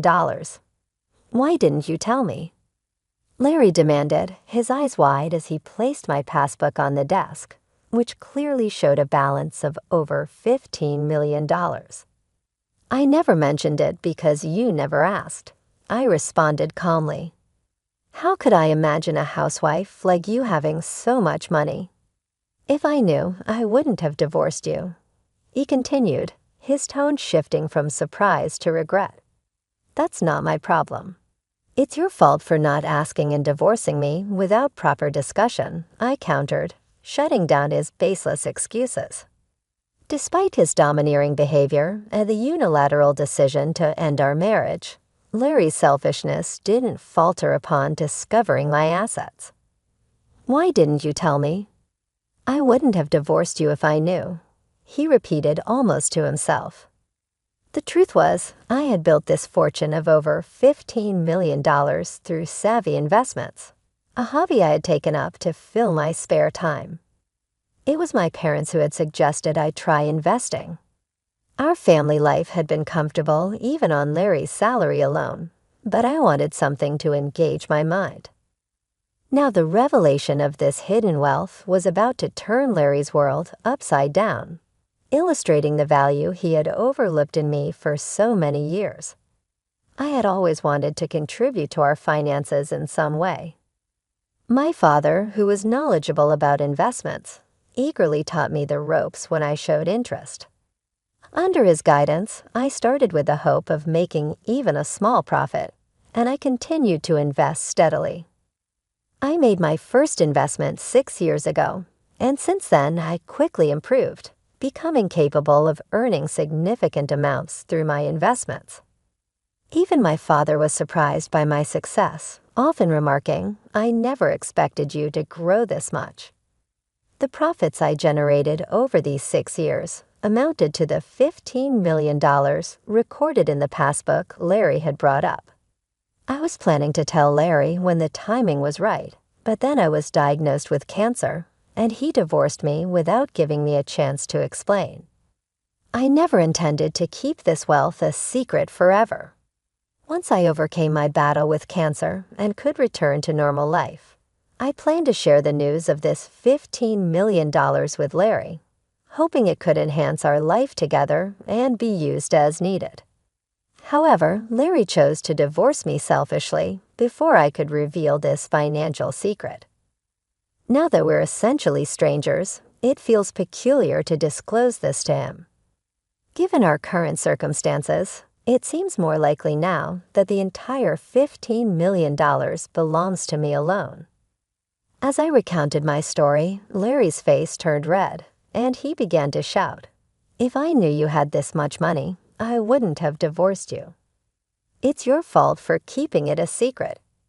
You should pay me $15 million in the property division to atone for the sin of keeping secrets from your husband."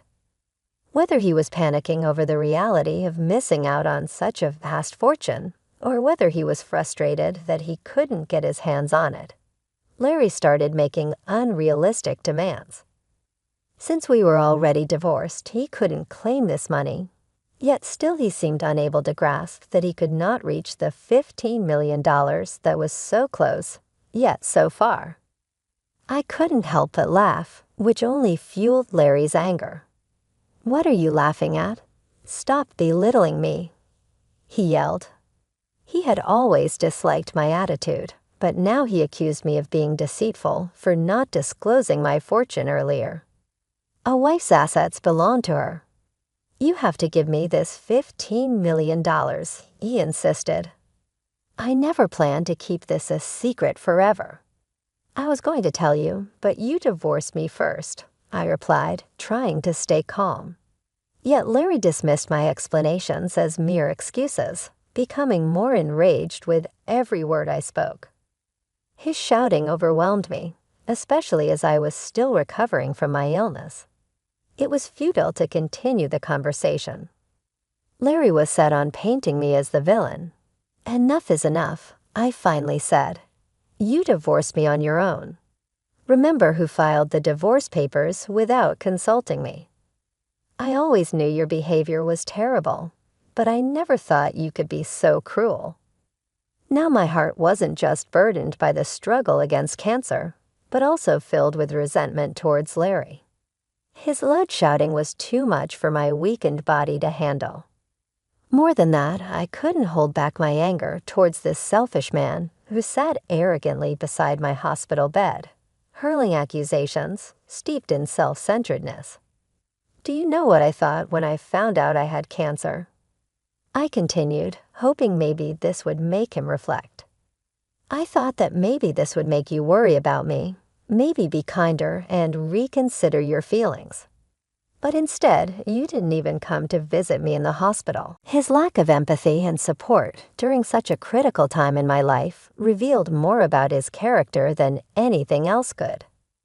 It was clear that any feelings he once had were overshadowed by his selfish desires and misguided entitlements. When Larry finally showed up, he bluntly stated that he had filed for divorce without my consent and intended to take the house.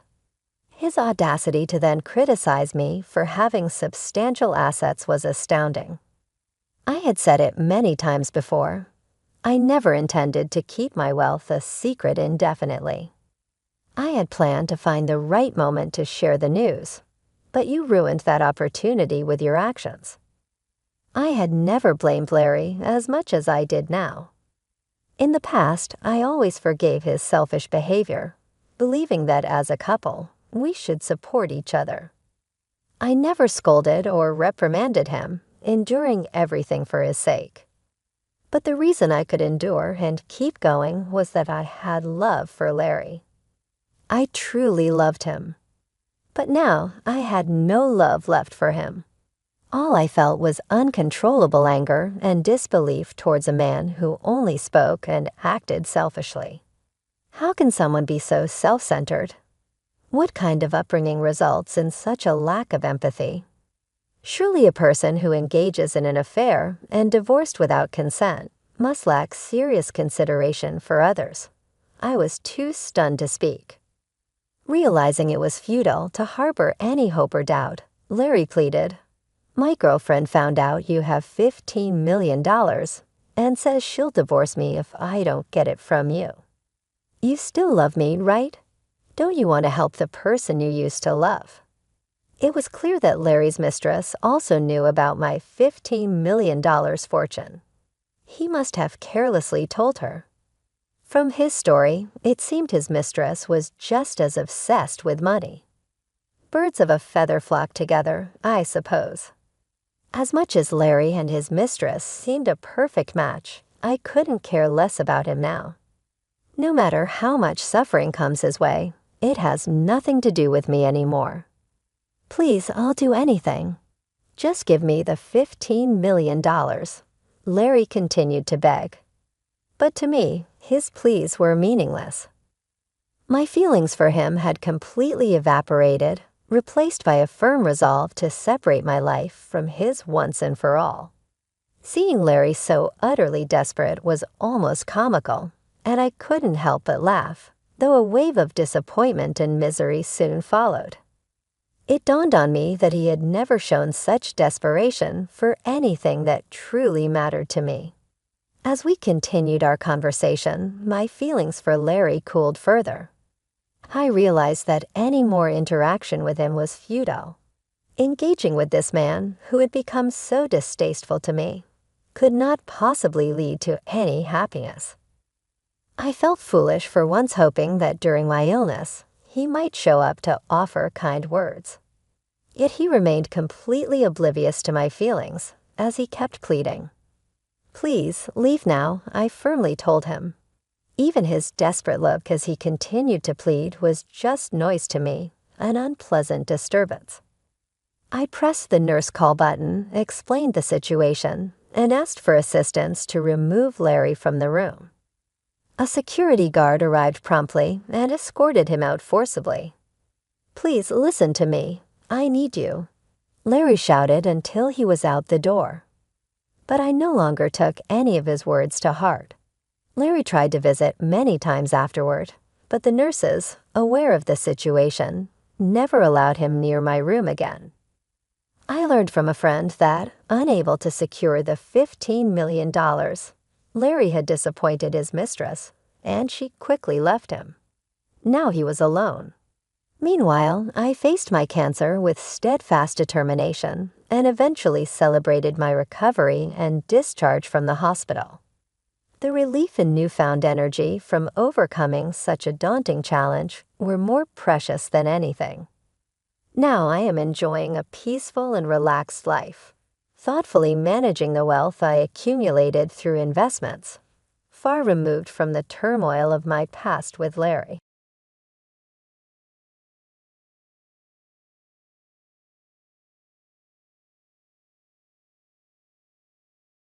Why does this unattractive girl still reside in her parents' house? It's quite bothersome. Could you kindly vacate the premises immediately? You clearly don't belong here. Pack your things and return to your parents' house. About a month after my husband passed away, I found myself living with and caring for my mother-in-law. These harsh words were directed at me by two individuals. Did I do something wrong? I've been contributing by paying $3,000 a month for rent. However, if they view me as a nuisance, I'll leave the house as they wish. A month later, an apology came from my mother-in-law, tears streaming down her face. But apologies alone won't resolve the issue. I decided to share a surprising fact with her. It had been a year since I married her son, and we had been living in their house. My husband and I shared a love for camping and outdoor activities, quickly bonding and leading to our marriage. Now I was taking care of my mother-in-law, who had been alone since my father-in-law's passing. Her initial animosity turned into gratitude, and we built a genuine parent-child bond. My husband and I had a decent income and were giving her $3,000 a month as rent. Despite this, financial troubles arose. My sister-in-law, who didn't live with us, began making frequent demands for money.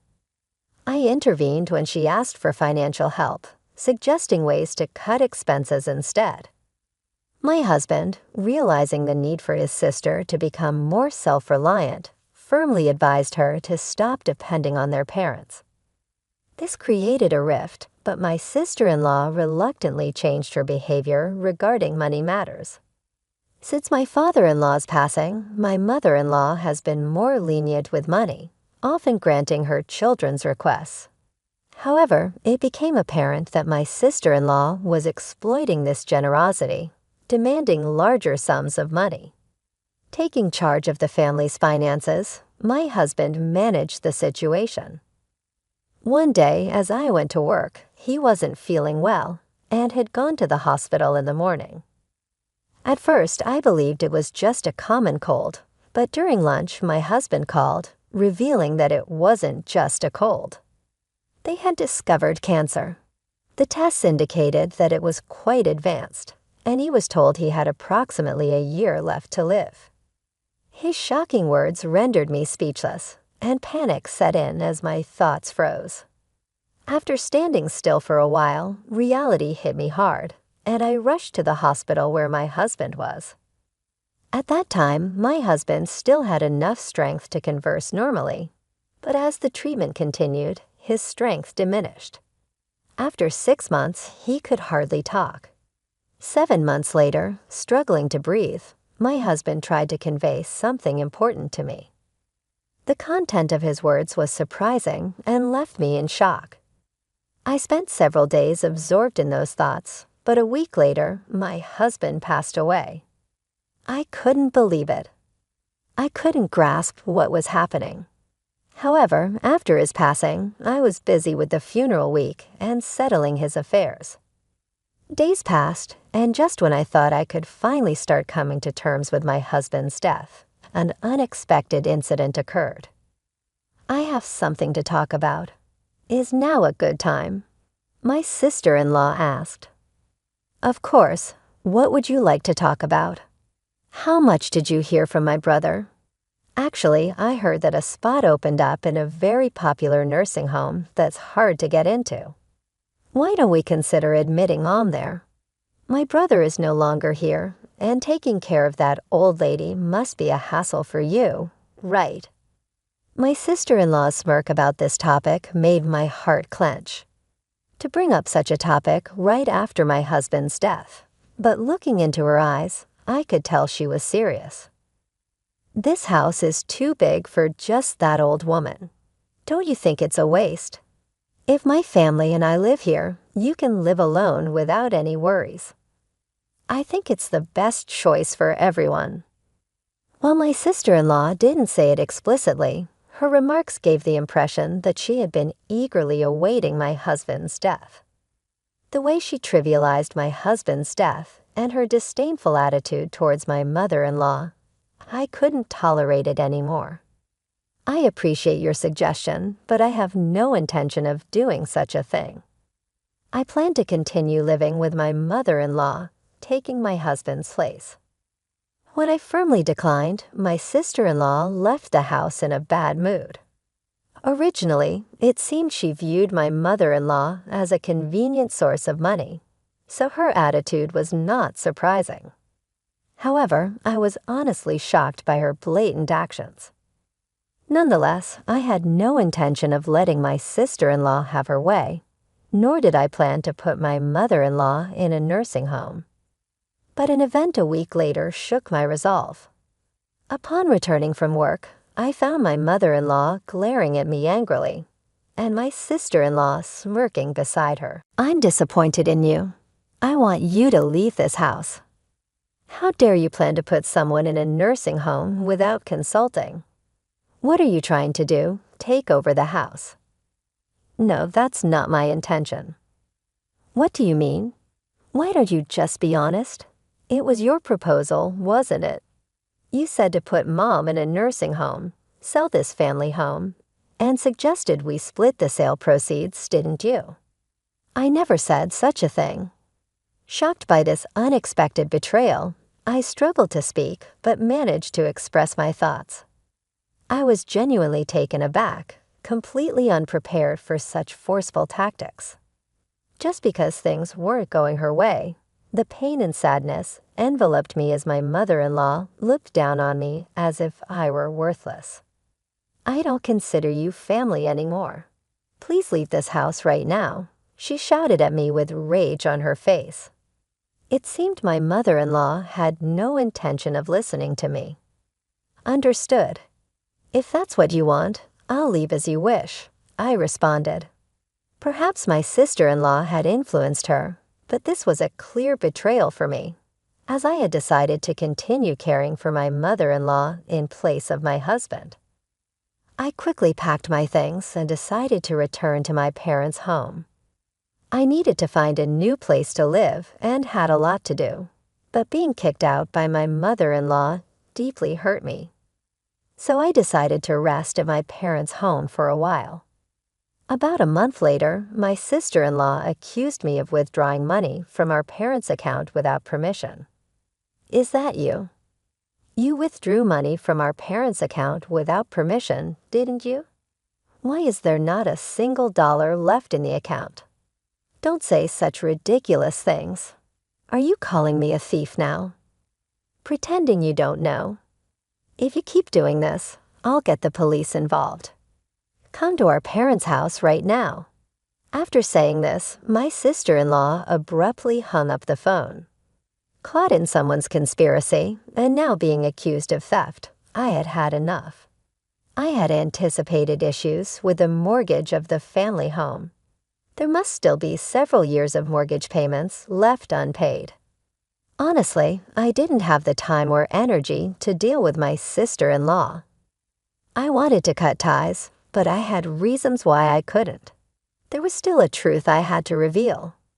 With a heavy heart, I immediately headed to my in-laws' home. Just like the day I left, my mother-in-law glared at me, and my sister-in-law was there too, giving me the same look. Did you steal money from the house or withdraw it from the account? I don't know, but give it back quickly. You both were working, right? So there must be a significant balance, right? What are you talking about? There's nothing left of my father-in-law's inheritance. We've been covering all the living expenses and rent. Do you think the inheritance would cover everything? What? My words left my sister-in-law looking at my mother-in-law in surprise. It was clear that there was an understanding between the two. My mother-in-law knew that we had been financially supporting the family home, but she probably thought that my father-in-law's inheritance was sufficient for a while. However, the actual situation was quite different. Maybe in this situation, isn't my mother-in-law the victim? It was your daughter who was misusing father-in-law's inheritance, wasn't it? At that moment, mother-in-law's expression changed dramatically. There was an air of confusion, as if she couldn't grasp what I was saying. But I never lied to deceive others. The attitude of my sister-in-law made it clear that what I was saying was true. Her expression changed the moment the inheritance was mentioned, even though she had been glaring at me sharply before. I've seen through the schemes you've been plotting and the misdeeds you've been committing. Actually, my husband revealed to me that since we started living together, he took over managing the household finances. He noticed a significant decrease in the inheritance supposed to be received by my mother-in-law, and he found it abnormal. Moreover, my sister-in-law's frequent and unusual financial requests seemed suspicious to him, so he confronted her. It turned out she had withdrawn cash from the inheritance without any permission. She was actually stealing. Wait, is that true? My sister-in-law stammered in confusion. The moment I revealed the truth, my mother-in-law's anger immediately turned towards her. It seemed my mother-in-law hadn't realized the money was gradually decreasing, as she had been living modestly since my father-in-law's passing, and never paid much attention to finances. My husband, being in accounting, was aware of even minor financial changes. This misdeed came to light when he confronted my sister-in-law. Yet for my mother-in-law, her daughter remained precious, leading my husband to keep it a secret under the promise of repayment. The reason my husband sternly stopped her from borrowing money from my mother-in-law was because of this. I only learned about this a few days before my husband passed away. It was truly surprising, but it seems to be the truth. To steal someone else's money, even if they are family? What were you thinking? Can't you differentiate between what's right and what's wrong? My mother-in-law berated my sister-in-law. Stop making excuses, you thieving cat. Her face became increasingly red with anger, as if she was about to burst a blood vessel. I am not someone who clings to money. She had a strict moral compass, especially harsh on acts of malice and betrayal. Her decision to denounce me, seeing my act of sending her to a nursing home as a betrayal, was also based on these values. These values applied not just to me, a non-blood relative, but also to her own daughter. However, I had more to reveal. Also, the large amount of money you got by betraying your family was used for gambling, right? Huh. Wait a minute, what are you talking about? My sister-in-law feigned ignorance. I've investigated everything. You'll understand if you look at these. I showed them several photos from an envelope, pictures secretly taken by my deceased husband, clearly capturing my sister-in-law entering and exiting a casino. Your husband works for a foreign company, and you should be financially comfortable. My husband always wondered why you were so desperate for money.